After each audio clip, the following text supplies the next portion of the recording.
그러면은 제가 거꾸로 물어볼게요. 그러면 내가 낸 보험금은 이런 것까지 다 가정해서 냈는데 보험금 돌려줘라고 할 수 있을까요?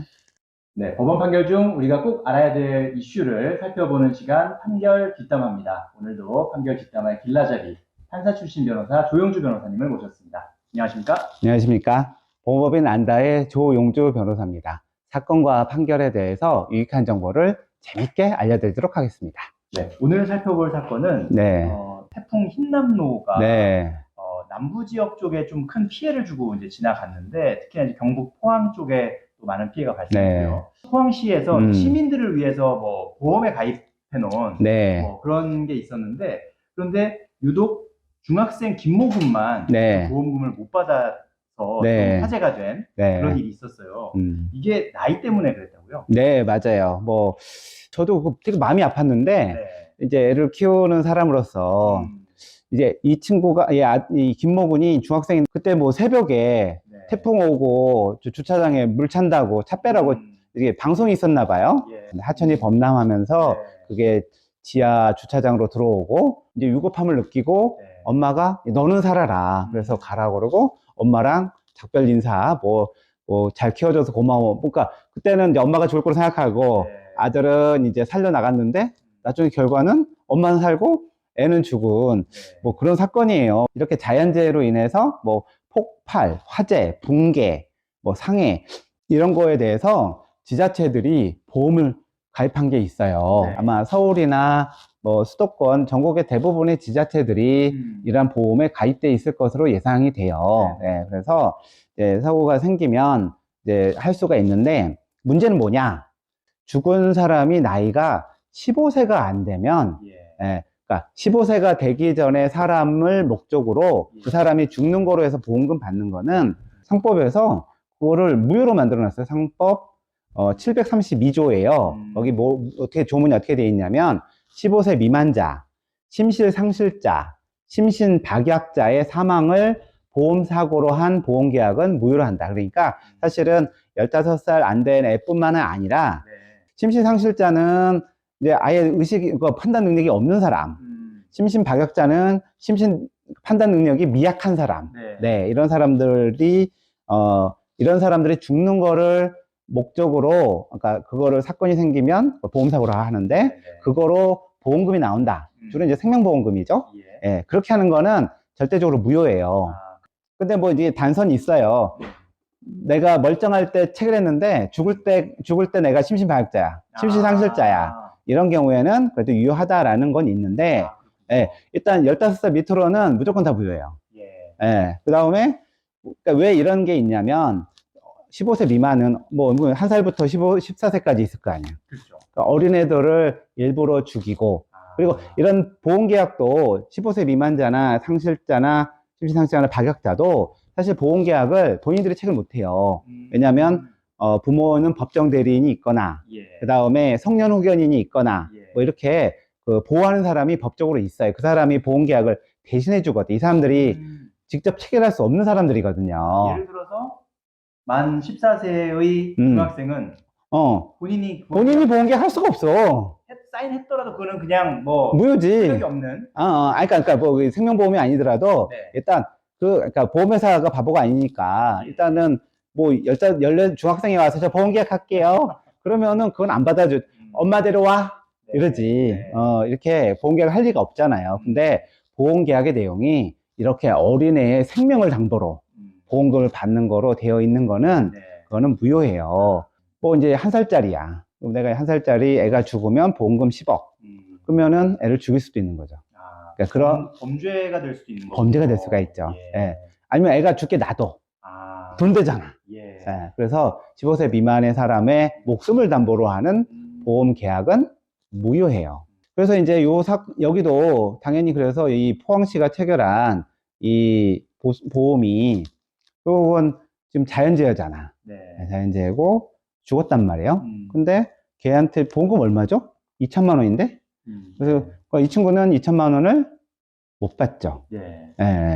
그래서 이 안타까운 사연이 이제 전해지다 보니까 뭐 예외는 없냐 뭐 이렇게 막 물어보는 이 사건을 보면 안타깝지. 근데 일반적으로는 이런 조항을 열어놓으면 또 무슨 일이 생길지 모르죠. 그래서 이제 법이라는 게, 이거 안타깝죠. 이거는 뭐, 사실 그렇게 법을 만든 이유에 해당하진 않지. 이게 사실 나이를 딱 뭐 14세, 15세로 하는 것도 사실은 네. 어떻게 보면, 그러니까 일반인 입장에서는 그럼 10세로 하면 15세일까? 이런 사실 의문도 들어요. 그럼 뭐 입법의 문제이긴 하지만 입법의 문제죠. 네. 그럼 14세 364일인 친구도 있을 수 있고 15세 1일인 친구가 있을 수 있는데 근데 법은 그래요. 법은 이게 딱 어느 순간을 넘은 순간에 되냐 안 되냐가 결정되는 거니까. 근데 안 그러면은 법을 적용할 수 없잖아. 그렇죠. 그건 뭐 어쩔 수 없는 네. 경매 같은 경우도 그래. 경매 사건에서 보면은 그 순위에 따라서 돈 하나도 못 받을 수도 있거든. 내가 뭐 전입신고를 늦겠다 해가지고 대항력 밀리면 한 푼도 못 받을 수도 있어요. 근데 법은 칼처럼 이렇게 탁탁 자를 수밖에 없어. 안 그러면 어떻게 중간이 있을 수 없잖아요. 15세가 정답이라는 건 없는데 아무튼 어린 사람의 목숨을 담보로 보험계약을 체결하면 위험하기 때문에 생명을 경시하는 풍조라든가 범죄가 생길 수 있기 때문에 무효를 하는데, 그래서 예전에 대법원 판례가 있더라고요. 뭐냐면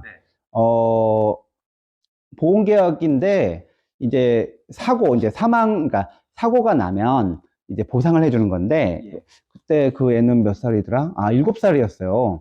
7살인데 무배당 파워 교통안전보험 계약. 그러니까 뭐 교통사고로 인해서, 그러니까 어린애가 교통사고로 사망한 경우에 평일에는 2천만 원, 휴일에는 4천만 원.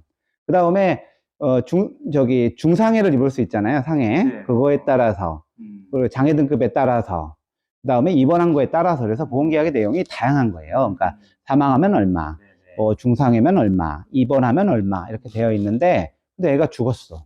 이렇게 보험계약을 체결했는데. 그러니까 지금 만약 휴일날 죽었다면 이 보험계약에 따라서 4천만 원을 받을 수가 있어요. 근데 이거는 교통사고잖아요. 교통사고니까 일부러 교통사고로 죽이지 않았다고 본다면 뭐 그러면 이 보험계약을 유효하다고 볼 수 있을까요?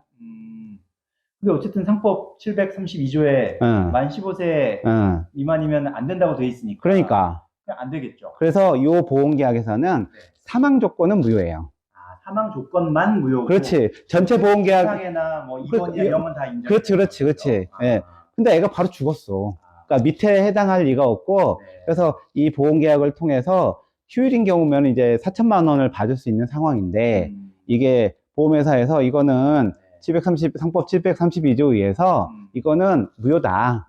그래서 사망한 경우는 못 준 거죠. 오히려 얘가 다치거나 입원했으면 보험금을 살 수 있었는데 사망해서 오히려 못 받는, 대법원 2013년도 판결인데, 그래서 일단은 어린애를 상대로 그게 과실이든 뭐 고의든 간에 아무튼 어린애의 목숨을 담보로 보험금을 지급하는 보험계약은 무효다. 뭐 이게 이제 됐고, 그러면은 제가 거꾸로 물어볼게요. 그러면 내가 낸 보험금은 이런 것까지 다 가정해서 냈는데 보험금 돌려줘라고 할 수 있을까요?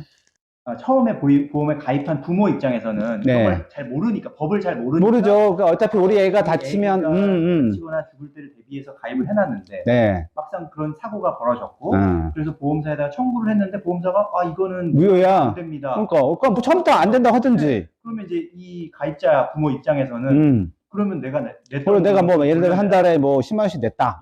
이거 냈는데 근데 여기 이 사건에서는 결국은 7살 아들이 죽었는데 돈 하나도 못 받잖아. 못 받으면은 그동안 내가 돈을 냈고 무효가 됐다. 그러면은 보험금 내가 낸 거 다시 돌려달라 할 수 있을까요? 제 생각에는 예를 들어서 이제 보험 계약에 보면은 뭐 사망 조건에 대해서 내가 월 얼마 내는 거, 뭐 중상해에 대해서는 얼마 이렇게 나눠져 있잖아요. 그렇다면 사망 조건만 무효라면 그 부분에 대한 액수는 돌려줘야 되는 게 아닌가? 그냥 무효니까. 그렇죠. 그러니까 지금 절대적 무효라고 해요. 우리가 상대적 무효도 있고 절대적 무효도 있는데, 절대적 무효는 뭐든지 무효야. 그냥 무조건 무효. 제3자한테도 무효고 항상 무효야. 그러니까 이거는 절대적 무효니까, 그러면은 지금 우리 성 기자님이 말씀하신 대로 보험 금액의 산정이 사망 조건에 얼마, 그 다음에 상해 뭐 입원 조건에 얼마라면 그러면은 일단 사망 조건은 무효니까 요 해당 부분은 돌려받겠죠.